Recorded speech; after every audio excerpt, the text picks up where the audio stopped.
नमस्कारी, मैं ज्योतिषाचार्य डिम्पल शर्मा। 29 अप्रैल 2023 आज हम सीता नवमी मनाएंगे। ऐसा कहा जाता है कि वैशाख माह में शुक्ल पक्ष की नवमी तिथि के दिन सीता माता का जन्म हुआ था, इसलिए सीता नवमी मनाई जाती है। साथ ही साथ इसे जानकी जयंती भी कहा जाता है, क्योंकि जो सीता माता थी वो राजा जनक की पुत्री थी। माता का किस तरीके से जन्म हुआ था और जानकी जयंती का क्या महत्व है, और आज के दिन आप पूजा अर्चना करके अगर आपके घर में लड़ाई झगड़े हो रहे हैं तो उससे मुक्ति पा सकते हैं। कोई अविवाहित है और उनके विवाह में विलंब हो रहा है तो क्या छोटा सा उपाय करें। अगर पति पत्नी में मतभेद रहता है तो उसके लिए आपको उपाय बताया जाएगा। साथ ही साथ पति की रक्षा के लिए आपको एक मंत्र दिया जाएगा। ये छोटे छोटे उपाय करके आप अपना जीवन सुखमय बना सकते हैं। जैसे कि सबने ये कथा सुनी होगी कि राजा जनक के यहाँ कोई संतान नहीं थी, काफी वर्ष बीत गए थे। साथ ही साथ उनके जो वहाँ पे उनका जो राज्य था वहाँ अकाल पड़ा हुआ था, सूखा पड़ा हुआ था। तब ऋषि ने उनको वरदान किया कि आप स्वयं जाके अगर भूमि को जोतेंगे, हल चलाएंगे तो आपकी सब समस्याओं का समाधान हो जाएगा। उस समय राजा जनक ने जैसे ही हल चलाया तो पृथ्वी में से वहां पे सीता माता प्रकट हुई। इस वजह से उन्हें जानकी पुत्री भी कहा जाता है। तो ये छोटी सी पौराणिक कथा है। जितना सीता नवमी का महत्व है पूजन का, उतना ही महत्व राम नवमी का है।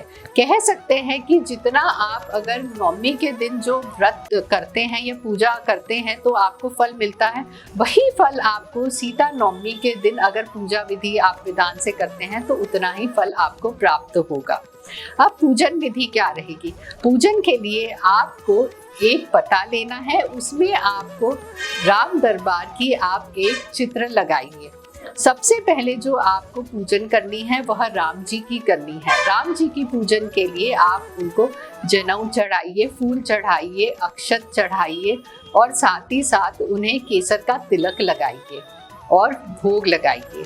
आपको साथ ही साथ सीता माता की आपको पूजन करनी है, तो उनके लिए आपको पूरा श्रृंगार का सामान चढ़ाना रहेगा। चुनरी चढ़ानी है, लाल चूड़ी चढ़ाइए, सिंदूर, काजल, मेहंदी, बिंदी, आप बिछिया आपको उन्हें अर्पित करनी है। और उसके बाद आप कपूर से आरती करेंगे। साथ ही साथ आप राम रक्षा स्तोत्र का भी पाठ कर सकते हैं। ये तो बहुत छोटी सी विधि है जो आपको करनी है। अब मैं आपको बताऊंगी कि अगर आपके विवाह में विलंब हो रहा है तो आपको क्या करना है। अगर आपके विवाह में विलंब हो रहा है तो आपको पूरा सुहाग का सामान सीता माता को आज पूजा सहित अगर आप चढ़ाते हैं तो आपके विवाह के योग बन जाएंगे। अगर आपको धन की कमी सता रही है तो आप क्या करेंगे? आज आपको माता जी को आपको गुलाब के फूल की माला अर्पित अगर उनको करते हैं और उसके बाद आप यही फूल की माला अपने जहाँ पे भी आप धन संचय करते हैं वहाँ रखते हैं तो आपको ये धन की समस्या खत्म हो जाएगी। अगर आप अपनी पति की रक्षा चाहते हैं कि कोई ऐसे दुर्घटना ना हो तो उसके लिए आज आप क्या उपाय करेंगे? आपको सिंदूर लेना है जो आपको माता जी को अर्पित करना है। वो आप किस तरीके से करेंगे? आप माता जी को सिंदूर लेके उनके मस्तिष्क में लगाइए और वही सिंदूर फिर अपनी मांग में भरिए।